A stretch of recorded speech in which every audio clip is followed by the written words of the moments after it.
So, welcome to my review of the 11th and 12th Doctor's Sonic Screwdriver by Rubbertoe Replicas.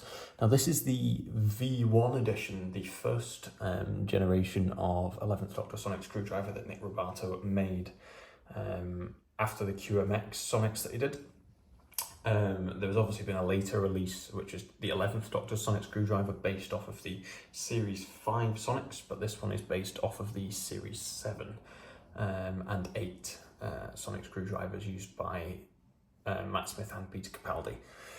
So, starting off with the Sonic, it comes in this beautiful wooden box like this, with the 11th and 12th Doctor Sonic Screwdriver in the top, some nice Gallifreyan text.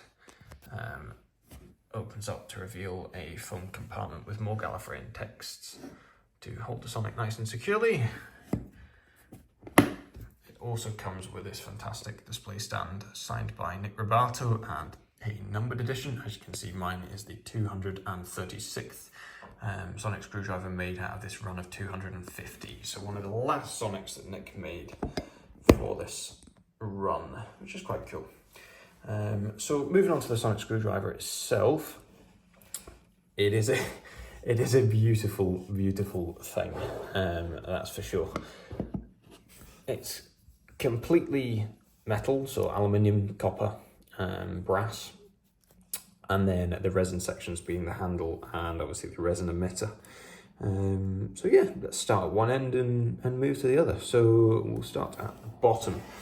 So to start off, the end cap is copper, a beautiful copper section,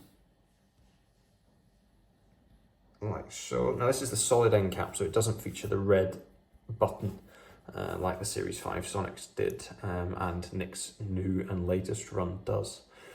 But yeah, it's worth mentioning that over time these Sonics tarnish. So when this was brand new, obviously I don't know how old this is now, when were these made? 2014, 2015, something like that. So it's a fair few years old now. Over time these Sonics tarnish, they become quite brown and dark in colour on the copper sections. These would have originally been quite shiny, brand new, but over time it's aged. It's going to be polished back up though. Moving up on the Sonic, we have this beautiful kind of resin section with a little grub screw. And you can see kind of machining marks and how the Sonic has aged over time as people have handled it. Now I'm the third owner of this Sonic, so it has got some marks and chips and dents, but it's only to be expected with a piece this old. Moving up, we have this nice copper ring section here to separate the white or now yellow handle and the leather section. This is a beautiful, soft, supple calf leather. The stitching on this is superb. This was hand stitched by Nick. You can see some chips and dents I've got in mine, but really nice. Housing the emitter switch, which is really neatly positioned in the leather section there. Really nice.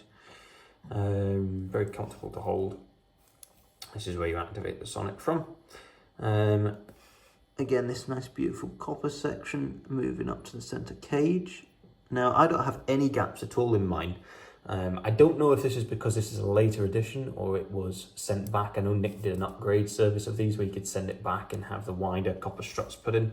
I don't know whether that was the case or this, because it being one of the last in the run, was naturally without gaps. But even so, it's really, really nice. So you've got a couple of little gaps which add a bit of character, but not so much that anything would be worried about. The knurling sections on these are fantastic as well. Really, really, really nice. I prefer this knurling section to the V2 Sonics, the new ones. I think that this is much more accurate, much nicer.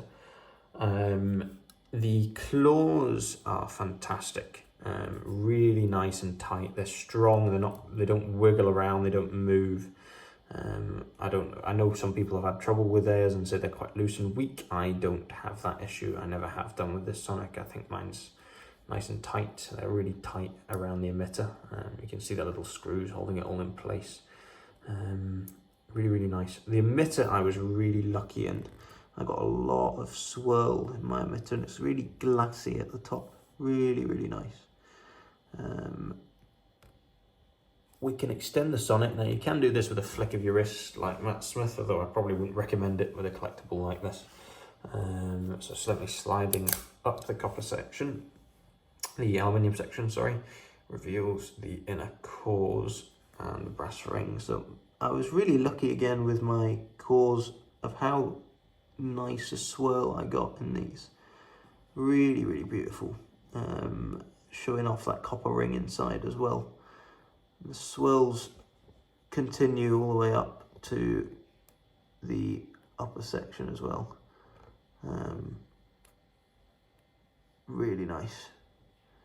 You can see the claws spring open really nicely. Trying to get this to focus here so you can see the swirls. Really, really nice. Beautiful kind of swirled emitter. You can see how transparent mine is at the tip. Now this isn't usual. Most of these I've seen are very opaque, but mine seems to be quite glassy. I don't know if this was a replacement by Nick, as I know at one point in this Sonic's life it was sent in back to Nick for a bit of a tune-up. The springs, as I said, are really nice and strong. Nice little grub screw holding the emitter lens in place there, as you see. Now pressing the micro switch activates the Sonic's LED, which I just put the battery pack in. There we are. As you see, lights up the Sonic screwdriver. Really nice. It's a nice bright green LED. Really, really lovely.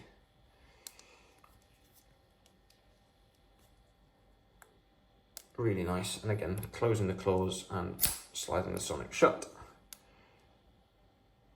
This is really, really nice. And overall, this Sonic screwdriver is a fantastic collector's item. There really isn't anything negative I can say about this. I'd much prefer it to the new V2 Sonics. It's just my personal taste. I feel this is a little bit more fragile, a little bit more rickety. I know the new ones were designed to be flicked and were much more sturdy. But in a way, I feel this is much more accurate to the prop because of that. The props used to break all the time. Not that I'm saying this will, but because of how fragile they were. And I don't know, I just feel like this feels much more like the Sonic that Matt Smith would have had in his hands during the filming of Series 7. Now obviously Matt Smith was gifted one of these at the end of his tenure. Photographs of that were shared by his mum, I believe, on Twitter, and that they offer a really good insight into the condition of the screwdriver at the end of filming. Now this was really bashed up and rickety at this point. And comparing the two photographs side by side, I feel this is far more accurate to the prop itself. They're so similar. If anything, this is far neater and far better constructed than any of the original props were. So yeah, these are extremely rare now, quite difficult to get hold of. As I say, 250 were made. Most of those are in permanent people's collections. They don't come up for sale very often, and when they do, they command a very, very, very high price tag. I was very lucky to get this at the price I did. So if any of these ever pop up, I highly, highly recommend jumping at the chance to own this incredible replica. Thank you very much for watching. Please like, subscribe and comment down below if there's anything else you want to see. I do make my own Sonic prop replicas as well. And so if there's anything you'd like me to attempt to build or share a build video. I'm also expecting the Series 4 10th Doctor Sonic screwdriver from Rubbertoe Replicas. Hopefully in the next few months, as I have that pre-ordered at the moment. So I will do a review of that as soon as I have it. Thank you very much for watching. Take care.